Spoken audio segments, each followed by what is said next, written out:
বন্ধুরা, আমি অমিতাভ। আমার প্রতিশ্রুতি চ্যানেলে তোমরা দেখছো বেড়াতে যাবার গল্প।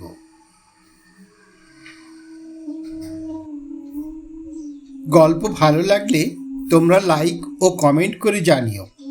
আর আমার চ্যানেল সাবস্ক্রাইব করা না থাকলে সাবস্ক্রাইব করে দিও।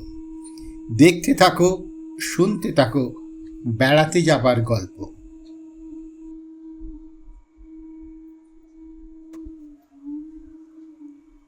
বন্ধুরা, আজ বলবো পন্ডিচেরি ঘোরার কথা। সঙ্গে থাকো, দেখতে থাকো বেড়াতে যাবার গল্প কথা।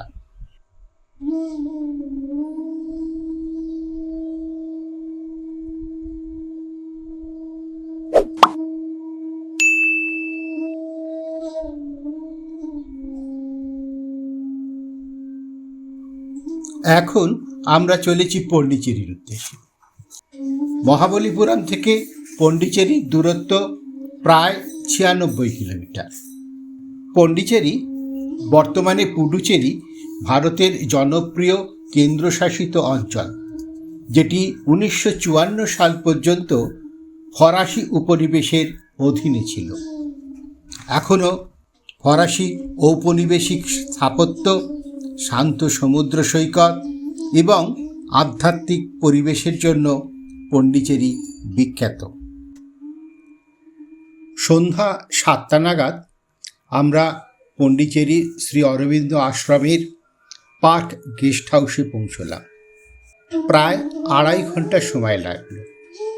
পার্ক গেস্ট হাউস সরাসরি ইমেল করে আসার 1 মাস আগে অনলাইনে বুক করতে হয়। ইমেল আইডি ডেসক্রিপশন বক্সে দেয়া রইল।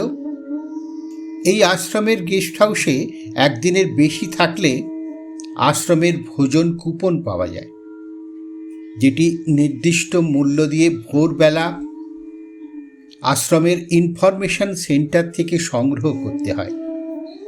সকালে স্বল্পাহার, দুপুর ও রাতের আহার এই একই কুপনে পাওয়া যায়। এই পার্ক গেস্ট হাউসের ঘর বেশ বড়, পরিষ্কার, অ্যাটাচ বাথ রয়েছে। এসি, নন এসি দু রকমেরই ঘর আছে। সমুদ্রের একদম ধারে, তবে কোনো লিফট ফেসিলিটি বা রুম সার্ভিস নেই।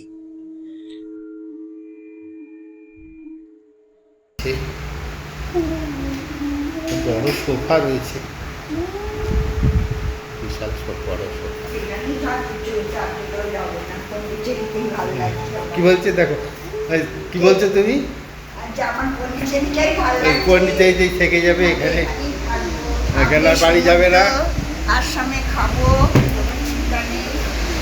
আর এই যে বাইরে বেরোলেই এখানে বেরোলে যে সমুদ্র, কালকে সকালবেলা ভালো করে দেখতে পাবো যে সন্ধ্যে হয়ে গেছে, রাত্রি হয়ে গেছে, আওয়াজটা আসছে। এই পন্ডিচেরি আশ্রমের বাইরে রাস্তায় রাত্রিবেলা বেরিয়েছি। এখানে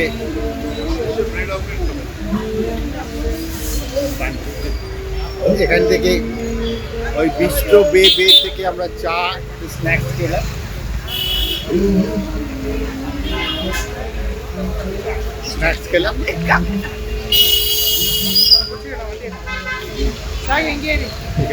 রেস্টুরেন্ট আছে এইসব জায়গায়। এবার সি বিচের কাছে যাবো।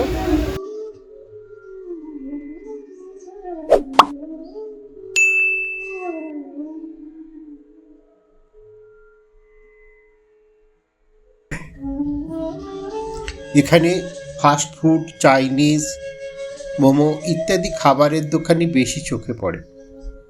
আমাদের মতো সাদামাটা মানুষের সাধারণ রুটি তরকারির দোকান খুঁজে বার করা খুব শক্ত। অবশেষে যেখানে প্রথমে চা খেয়েছিলাম তার পাশেই এই রেস্টুরেন্টে এসে ঢুকলাম। চাপাতি সঙ্গে ফিশের একটা কি একটা নাম বলতে চাইছে, ফিশ কারি করে। এখানকার 3 পিসের একটা প্রিপারেশন দিয়েছে, দেখা যাক কেমন হয়। আমরা শুরু করছি খাওয়া। গেস্ট হাউসের ব্যালকনি থেকে সুন্দর সমুদ্রের ভিউ দেখা যাচ্ছে। কালকে আমরা সন্ধ্যেবেলা এসে পৌঁছেছি, তাই তখন সেভাবে ভিডিও নেওয়া যায়নি।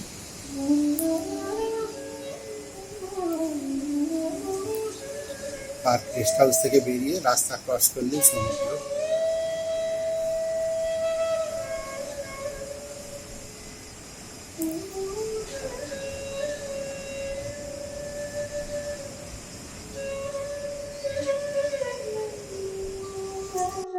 পার্ক গেস্ট হাউস, আমরা এখানে আছি।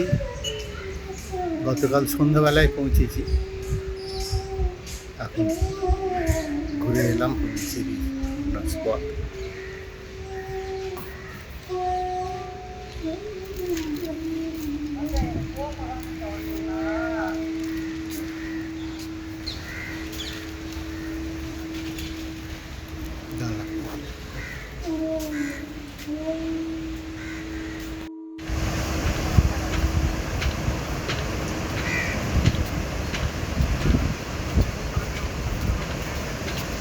সকালের সমুদ্র, 7:30 বাজে, মেঘ ছিল, সূর্যোদয় দেখা যায়নি।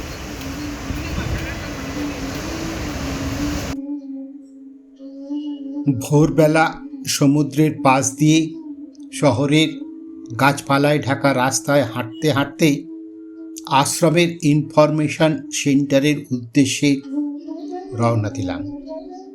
এখানে পার্ক আছে, যে ঢোকার রাস্তা সেই পুরোটা চক্কর দিয়ে অনেকটা, এই পাশে ঢোকার রাস্তা নেই, সামনে যদি থাকে।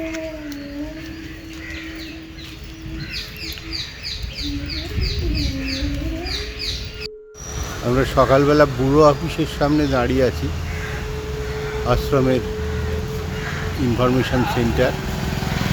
এখান থেকে সারাদিনের মিল কুপন পাওয়া যায়, তবে গেস্টদের জন্য অনলি একদিনের, শুধুমাত্র একদিনের অ্যালাউ। এবারে 6:45 থেকে 7:30 পর্যন্ত টিফিন আওয়ার্স।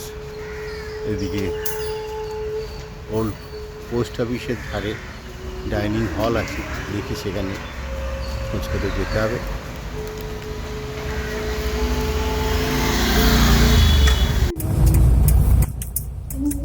আমরা সকালে বেরিয়ে এখন আশ্রমের দিকে যাচ্ছি।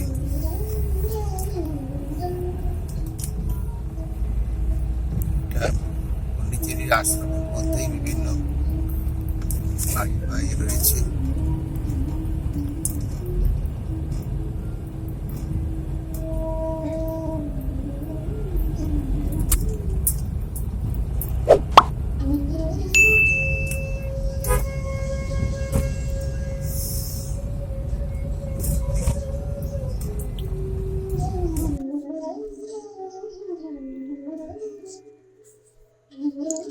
শ্রী অরবিন্দ আশ্রমে যাবার পূর্বে আমরা চলে এলাম ম্যানাকুলা বিনায়গার মন্দিরে।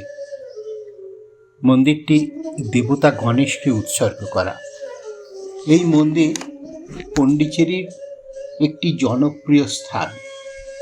বহু প্রাচীন, 500 বছরেরও বেশি পুরাতন এই মন্দির।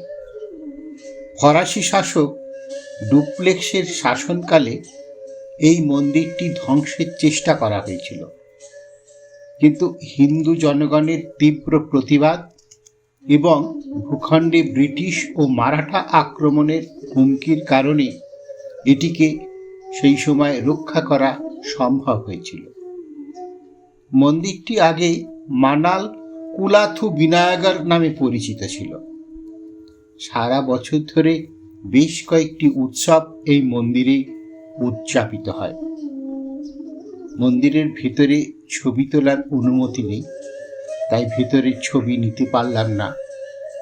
আমরা মন্দিরের ভেতরে সুন্দর গণেশের মূর্তি দেখে বেরিয়ে এলাম।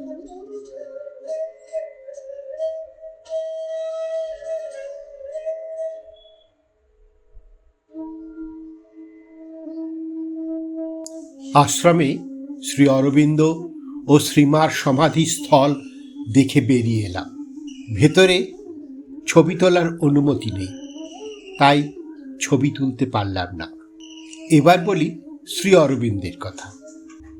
শ্রী অরবিন্দের পিতা কৃষ্ণধন ঘোষ চেয়েছিলেন অরবিন্দ সাহেবী শিক্ষায় শিক্ষিত হয়ে বড় সরকারি চাকরি করবে। তাই ছোটবেলা থেকে কনভেন্ট স্কুলে পড়িয়ে 7 বছর বয়সে ইংল্যান্ডে পাঠিয়ে দিলেন উচ্চশিক্ষার জন্য। পিতার ইচ্ছায় ICS পরীক্ষায় সগৌরবে উত্তীর্ণ হলেন। ল্যাটিন ও গ্রিক সাহিত্যে প্রথম স্থান অধিকার করেন। কিন্তু তখনকার দিনে ICS পরীক্ষায় উত্তীর্ণ হলে সরকারি চাকরি পাওয়ার আগে ঘোড়ায় চড়ার একটা আনুষ্ঠানিক পরীক্ষা দিতে হতো। কিন্তু অরবিন্দের মনে হলো সরকারি চাকরি মানে দাসত্বকে মেনে নেওয়া। সুযোগ জুটে গেল। তিনি ঘোড়ায় চড়া পরীক্ষায় উপস্থিত হলেন না। আসলে ইংল্যান্ডে পড়াশোনার মধ্যে ডুবে থাকলেও ধীরে ধীরে তার মন মাতৃভূমির পরাধীনতা আর দুঃখ কষ্ট সম্পর্কে সচেতন হয়ে উঠেছিল। দীর্ঘ 14 বছর পর 1893 খ্রিস্টাব্দে ইংল্যান্ডের পড়াশুনো পর্ব শেষ করে শ্রী অরবিন্দ দেশে ফিরে আসেন। দেশে ফিরে বরোদার মহারাজার সেক্রেটারি ও পরে বরোদা কলেজে অধ্যাপনার কাজে যোগ দেন। এই সময় দেশের ইতিহাস, দেশীয় ভাষা শিক্ষায় মনোনিবেশ করেন। বাংলা ভাষা আয়ত্ত করার জন্য নিয়মিত বাংলা ভাষা শিক্ষা করতে থাকেন আলাদাভাবে। এই সময় বরোদা কলেজে প্রায় 750 টাকা বেতনে শিক্ষকতা করছিলেন শ্রী অরবিন্দ। বরোদায় থাকাকালীন দেশীয় ভাষা, সংস্কৃত ভাষা ও সাহিত্য চর্চার মাধ্যমে দেশের প্রতি তার ভালোবাসা অনেক গুণ বেড়ে যায় এবং সঙ্গে সঙ্গে পরাধীনতার বন্ধন থেকে কিভাবে দেশকে মুক্ত করা যায় সেই চিন্তায় নিমগ্ন হন ও ক্রমশ স্বাধীনতা আন্দোলনের সঙ্গে যুক্ত হয়ে পড়েন। 1905 সাল, তখন বাংলায় লর্ড কার্জনের বঙ্গভঙ্গ প্রস্তাবের বিরোধিতায় আন্দোলন জোরদার হয়ে উঠেছে। এই সময় 1906 সালে বরোদার উচ্চ বেতনের 750 টাকার শিক্ষকতার চাকরি ছেড়ে দিয়ে স্বল্প মূল্যের মাত্র 150 টাকা বেতনে বঙ্গীয় জাতীয় বিদ্যালয়, বর্তমানে যাদবপুর বিশ্ববিদ্যালয়ের অধ্যক্ষের পদে দায়িত্ব গ্রহণ করেন। অরবিন্দ ক্রমেই রাজনীতির সাথে ধীরে ধীরে জড়িয়ে পড়লেন। 1908 সালে আলিপুর বোমার মামলায় পুলিশ তাকে গ্রেপ্তার করে। দীর্ঘ 1 বছর ধরে এই মামলা চলে। দেশবন্ধু চিত্তরঞ্জন দাস তাঁর হয়ে ঐতিহাসিক মামলা লড়েন এবং 1 বছর পর অরবিন্দ বেকসুর মুক্তি পান। অরবিন্দ কারাগার থেকে মুক্ত হয়ে জাতীয়তার বাণী, ভারত সাধনার কথা নিয়মিত আবার লিখতে থাকেন। কিন্তু কয়েক মাস পরে নিবেদিতার কাছে জানতে পারেন ব্রিটিশ গভর্নমেন্ট আবার তাকে অবরুদ্ধ করার আয়োজন করছে। তখন নিবেদিতার পরামর্শে তিনি প্রথমে ফরাসি শাসনে থাকা চন্দননগরে ও পরে 1910 সালের 4 এপ্রিল পণ্ডিচেরি চলে আসেন। সহায় সম্বলহীন অবস্থায় অরবিন্দ এখানে যোগ সাধনায়, ভারত তথা বিশ্বের মঙ্গল সাধনায় নিমগ্ন হন। পরে বলছি বাকি কথা। এখন ওই সামনে দ্বিতীয় তলে যে ঝুল বারান্দাটি দেখা যাচ্ছে, ওই বারান্দা থেকে শ্রীমা ভক্তদের দেখা দিতেন।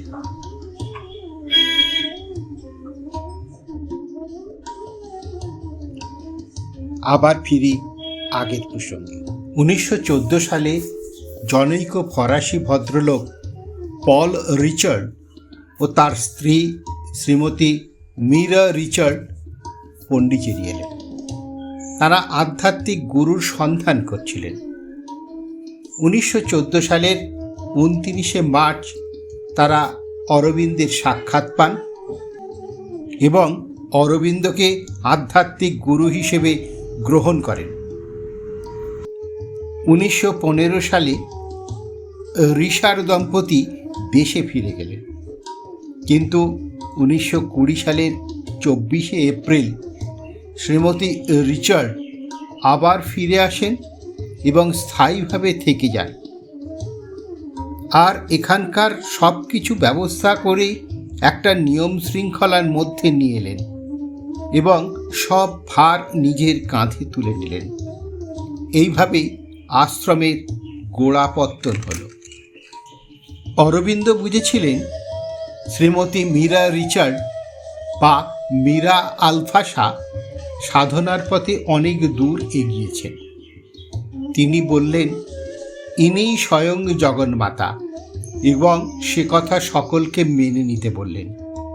ক্রমে শ্রীমতী মীরা রিচার্ড বা মীরা আলফাসা শ্রী মা নামে পরিচিত হয়ে উঠলেন। 1950 সালে শ্রী অরবিন্দ এই আশ্রমেই মহাসমাধি লাভ করেন এবং 1973 সালে 17ই নভেম্বর শ্রী মাও এই আশ্রমে মহাসমাধি লাভ করেন। বন্ধুরা, এই পর্বের এখানেই শেষ। আগামী পর্বে বলবো পণ্ডিচেরির আশেপাশে দর্শনীয় স্থানের কথা। সঙ্গে থাকো, দেখতে থাকো বেড়াতে যাবার গল্প কথা।